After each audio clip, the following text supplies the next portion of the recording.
And good morning to you. Back to this Friday edition of Wake Up.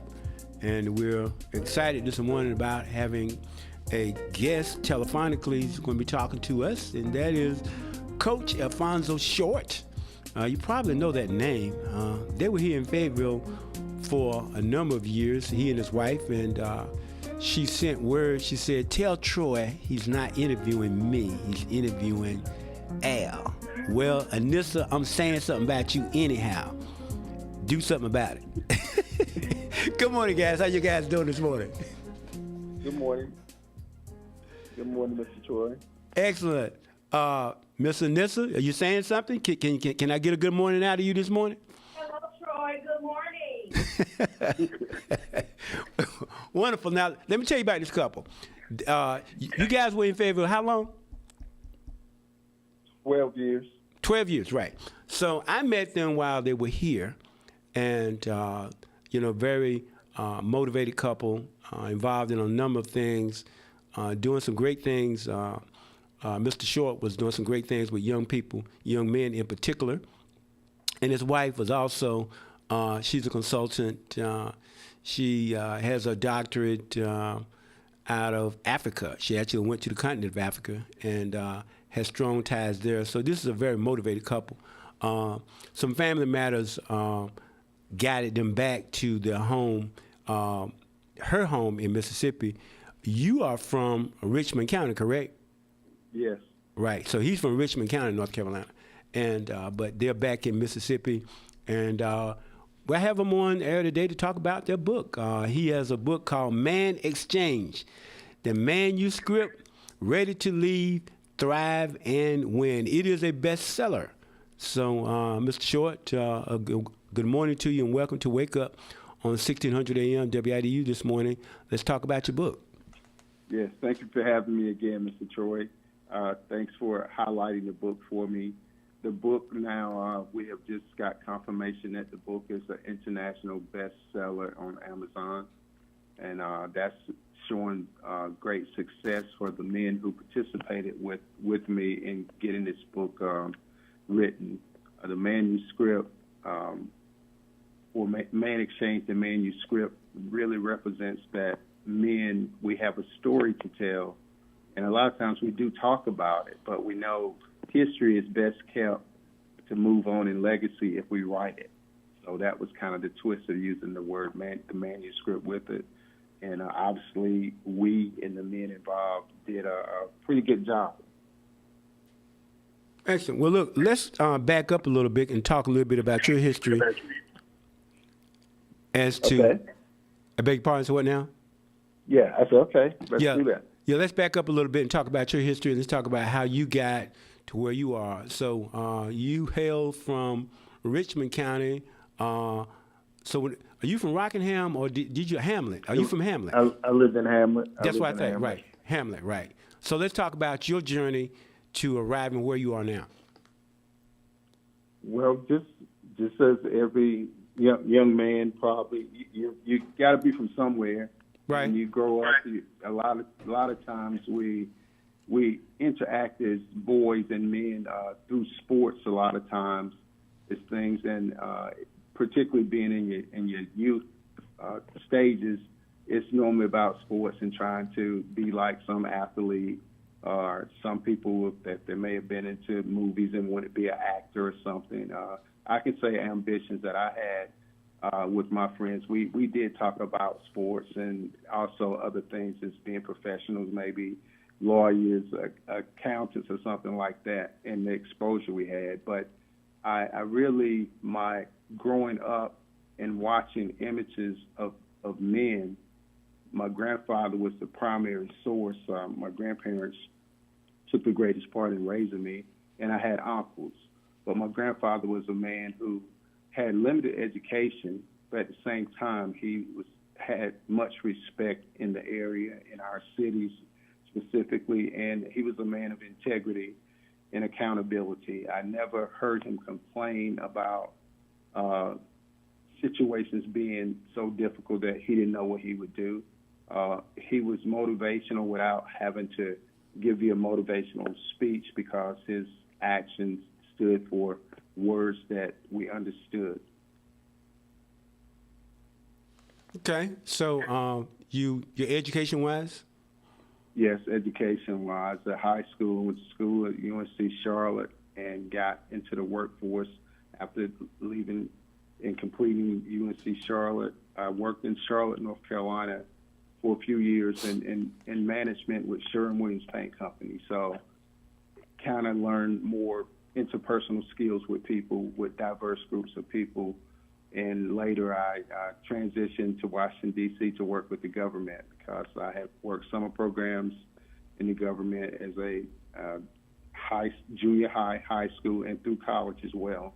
And did a 36-year career with the federal government and retired. I've been retired now 4 years and really more involved in learning more about how to write books and the things going on. I'm not a big person on writing books, but I have the luxury and the gift and blessed that my wife is in the publishing business. So I get the best training that possible to initiate getting books written. This type of book, the anthology with the gentleman, was the first time I've done this type of writing because I've written inspirational journals. Well, I just saw this thing about the number of people that are reading. The number of people that read now is going down. Yes. It just, it's like it's either they're going to read or watch TV, one or the other.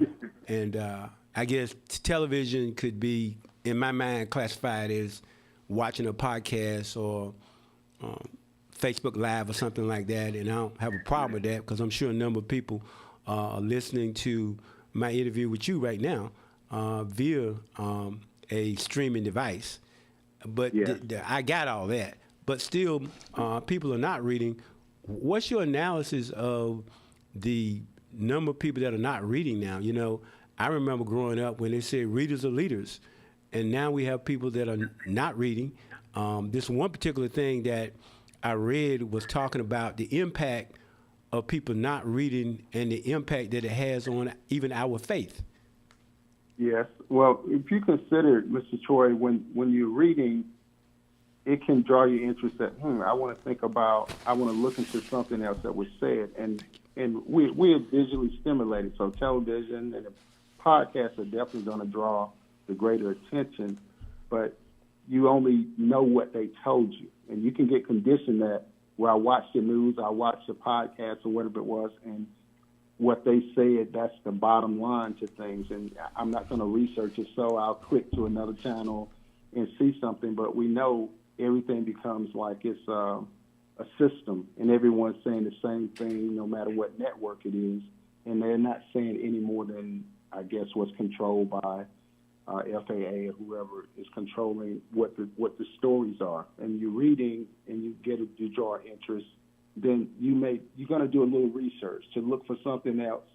On TV, it's flipping, but to look for something else in reading, you're doing research, and then it may, hopefully, and a lot of times it draws your interest that, hey, I need to look at something else, and I need to read something outside of the norm that I'm doing. And so books like mine gives men the opportunity to share something. I hope that men and anyone who reads this type of writing that we did, that say, hey, I want to look at myself. I want to check some things out about some of these issues that they talk about in their lives, and maybe it enhance the reading interests of people. Right. Well, that's powerful impact too. So let's talk about your book. Would you self-identify as being a life coach? Yes, I am. I am a certified Christian life coach. Tell us about that. I mean, describe that in the terms that would cause someone not familiar with that kind of language. Exactly what do you mean by that? Well, it's assisting individuals to tap into their inner self and really look at things that people call crisis or problems, that really they're challenges that they have to work out the best solution for them to be the best that they can be in the everyday functioning of life. All right. So that would be what you would call a life coach. Mm-hmm. Okay. Yes. All right. Right. All righty. Well, look, let's talk about your book. Like I said, you are an international bestseller now. Exactly what is that? I mean, that's a pretty big deal. But let's Yes. talk about your book. Okay. The international bestseller means that the book has gone to international people to read, buy, look at. So we were international by book sales in Canada. Definitely, we aspire that many more countries will look at the book. We're going to definitely have it by exposure, like you're giving me, to be on your podcast and speaking and other interviews I get, as well as the businesses that these gentlemen are in. That's a part of writing the book, their connections with people they're writing with. The book itself, Mr. Troy, it's just, not simply, but it's a group of men that we came together. I curated the book with a great assistance from my wife, Dr. Nissa Short, on the process of doing it, because she's been a part of many anthology books with women empowerment type writing. I suggested to a few guys, I sourced people that I thought would be willing to write. Some men were, have a story to tell, but they're a little shy.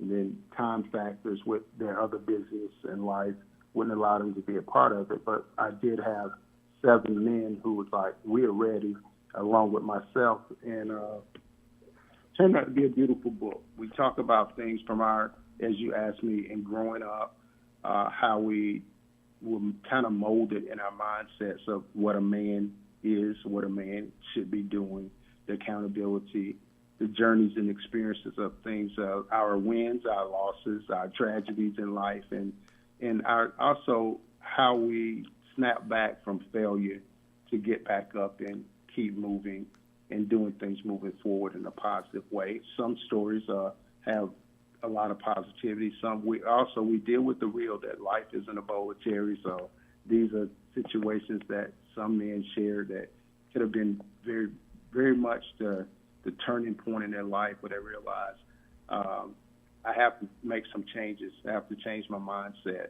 despite our circumstances of life, that we still can turn it around and become better men and become the men that we desire to be. And, to me, the component, just the whole thing, and I'm looking at this from a spiritual perspective, all humans play an important part in what I believe that God has designed for this universe. However, he, by his own decision, chose to make man first. And he began with the man.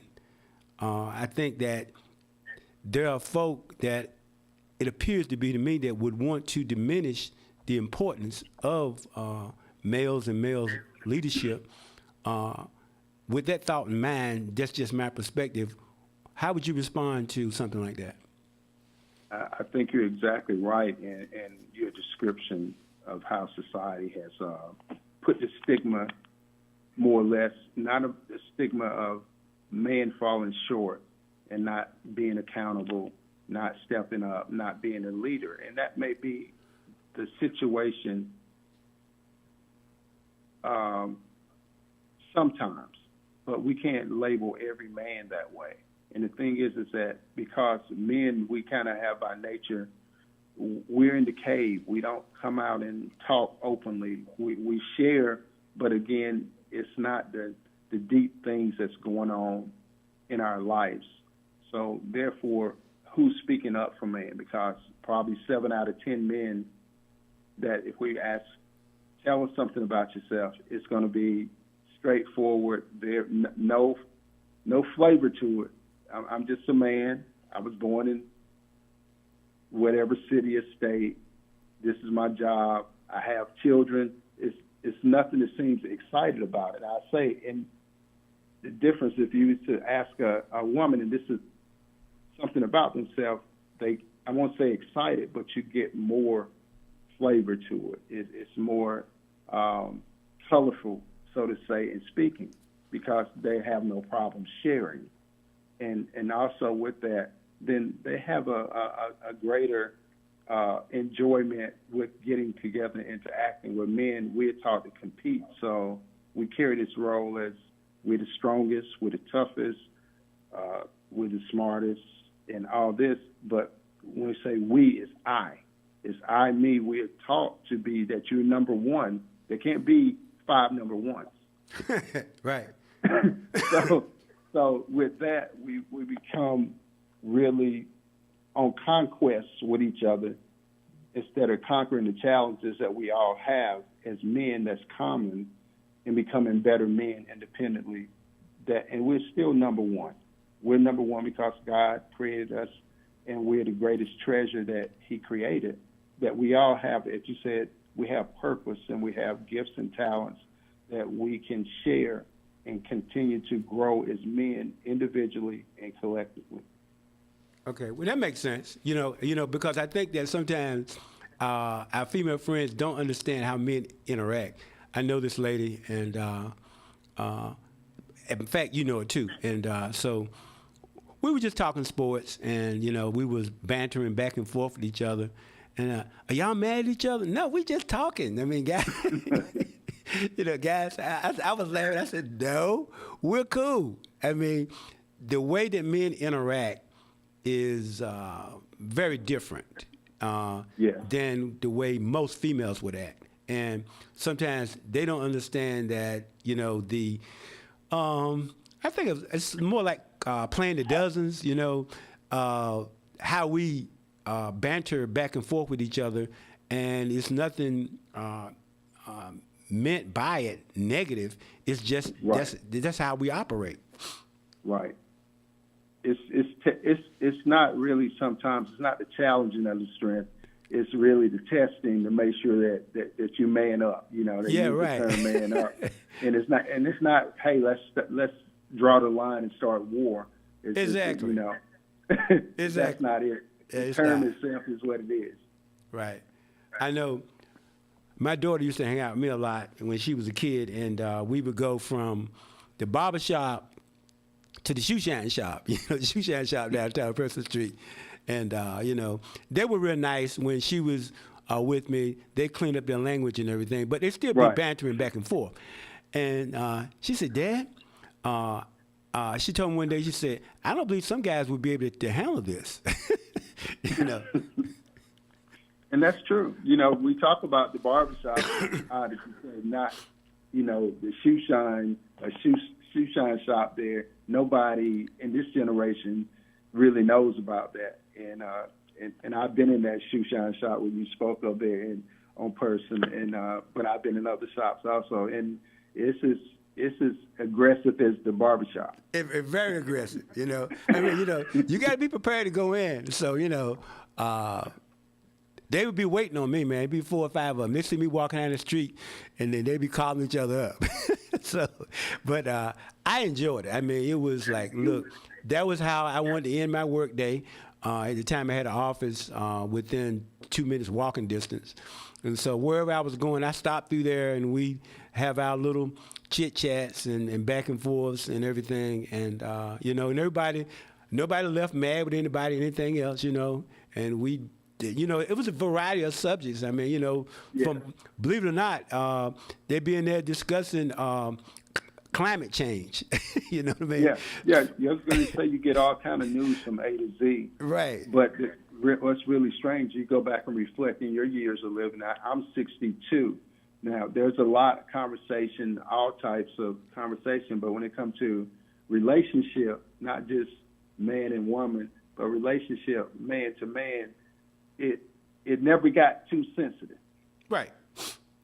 That's true. But we know the men who cared to see you as a young person, or even yourself talking to young people, but we never got into the deep of it. Now, I grew up around with women raising me also, and I had an aunt who had a hair salon. The ladies, when they talk about things A to Z, and if they talk about relationships, it's not always just about, the conflict of men and women together, if they talked about what they would like to have in relationships, if they had something going on that was not good in the relationship, they talked about it, and women had solutions, or, hey, try this, this is what I did. Now, I can say in all my years in the shop, the men, it was more bravado, of how they deal in relationships, which I didn't buy it all, really probably didn't buy most of it. And even today, the same thing. So it's perpetuated itself that men, we can't talk about sensitive things that's really close to our heart. And I hope that my book, The Man Exchange, and the men who shared their life's journey, that we got into things of the hard stuff, the stuff that was kind of casual, as well as the things that was at the heart of the matter of some of our ways of growing up. And we realize it now as grown men by the process of writing this book. Right. Excellent. We see, my dad was born in 1917, so he was real old school. I mean, he was one of the original OGs. So, yeah, and it was work. It was a work environment. It wasn't that's a whole true. lot It was of leisure time like we had. Your father probably wasn't concerned about what's the newest tennis shoe coming out. Not even. And he might like to watch during that era baseball, with Jackie Robinson being, kind of the individual coming up that even later as he's growing up, to see that. But we live in a time now with the new generation that we have luxuries and we can get at ease at Zion. And I think we have gotten at ease at Zion with real talk with men. We're having the tough talk, but the real talk is also getting into our mental and emotional, which sometimes that's what's lacking at early stages of our life that may be to the detriment of our relationships and families later on as we are adult men. Yeah, well, my dad, he was just, the kind of guy. Now it makes sense to me, because I wanted him to do things with us. I'm a middle kid, but right. He liked boxing and he watched some baseball. But I was thinking there, right. you remember the comedy show, The Munsters? Yeah. So I'm thinking, why wouldn't he watch this with me? You know what I mean? Now I'm thinking, because it was stupid. Of course he wasn't going to sit there and watch the Monsters with me or something like that, or some other nonsense type show, Right. But I didn't understand then. I do understand now, but I didn't understand then, and certainly back, they just hung out what they call liquor houses or things like that. And, he was, sometimes, he'd take us guys, we'd be around with us, and, it wasn't dangerous or anything. Back in those days, it wasn't violent. Right. They just, sitting around drinking and talking and everything. And I thought, it was, when I reflect back, it was very interesting that they had perspectives and, they weren't completely out of the realm of reasoning when it came to their assessment of what was going on in the world. But anyway, look. Let's take a quick break, come back, and we're going to chat more with life coach Alfonso Short, talk about his book. He's going to share with you how you can gain access to this book, international bestseller. We'll be back for more inside of Wake Up